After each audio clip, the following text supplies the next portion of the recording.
अष्टविनायक श्री विघ्नेश्वर गणपति की पावन कथा है। ओझर पुणे महाराष्ट्र के पुणे जिले के जुन्नर तालुका में कुकड़ी नदी के पर स्थित है ओझर ग्राम, जहाँ विराजमान है अष्टविनायक श्री विघ्नेश्वर गणपति। भगवान गणेश यहाँ विघ्नों का नाश करने वाले और जीवन के हर कार्य को निर्विघ्न बनाने वाले स्वरूप में पूजे जाते हैं। विघ्नेश्वर नाम का अर्थ विघ्न, बाधा, कठिनाई। ईश्वर स्वामी अर्थात जो विघ्नों के स्वामी हैं, जो विघ्न उत्पन्न भी करते हैं और विघ्नों का नाश भी करते हैं, वही हैं विघ्नेश्वर गणपति। प्राचीन कथा के राजा अभिजीत और विघ्नासुर। प्राचीन काल में अभिजीत नामक एक धर्मात्मा राजा अपने राज्य में यज्ञ और धार्मिक अनुष्ठान निरंतर करवाते थे। यज्ञों की सफलता से देवता प्रसन्न होते थे, लेकिन इससे एक असुर अत्यंत क्रोधित हुआ। उस असुर का नाम था विघ्नासुर।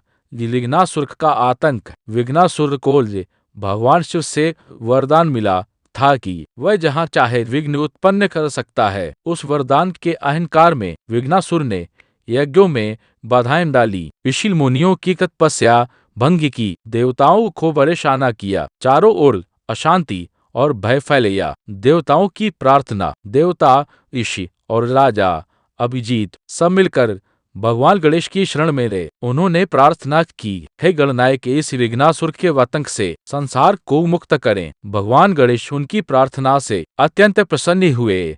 गणेश और विघ्नासुर का युद्ध। भगवान गणेश विघ्नेश्वर रूप में प्रकट हुए। भयंकर युद्ध हुआ। गणेश के पराक्रम के सामने विघ्नासुर का अंततः विघ्नासुर ने भगवान गणेश के चरणों में शरण ली। ये विघ्नासुर को वरदान। विघ्नासुर ने कहा, प्रभु, मैंने अहंकार में बड़ा अपराध किया, मुझे क्षमा करें। भगवान गणेश करुणा के सागर हैं। उन्होंने कहा, तो तुम मेरे भक्त बनो। जहाँ मेरा नाम लिया जाएगा वहां तुम्हारा प्रभाव नहीं होगा।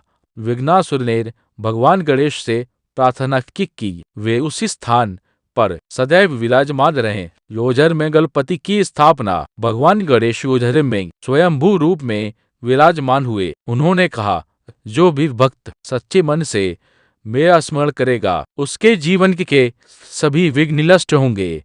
इसी कारण यहाँ के गणपति विघ्नेश्वर कहलाए। मंदिर की विशेषताएं हैं। मंदिर का निर्माण बाद में पेशवाओं द्वारा हुआ। मूर्ति का मुख पूर्व दिशा की ओर है। गर्भगृह में विघ्नासुर की मूर्ति भी है। मंदिर परिसर अत्यंत शांत और दिव्य है। भक्तों की आस्था मान्यता है कि नया कार्य आरंभ करने से पहले विवाह, एक ही प्रदेश, व्यापार व परीक्षा, यात्रा या तीर्थ से पहले विघ्नेश्वर गणपति के दर्शन अवश्य करने चाहिए। कथा का संदेश। इस कथा से हमें शिक्षा मिलती है कि अहंकार पतन का कारण है। शरणागति से मुक्ति संभव है। भगवान गणेश विघ्नों के स्वामी हैं। वे ही विघ्न हटाते हैं और वे ही सही मार्ग दिखाते हैं। अंतिम प्रार्थना है, हे श्री विघ्नेश्वर गणपति, हमारे जीवन के सभी विघ्नों का नाश करेंगे, कार्य को सिद्धि प्रदान करें। गणपति पार मोरया।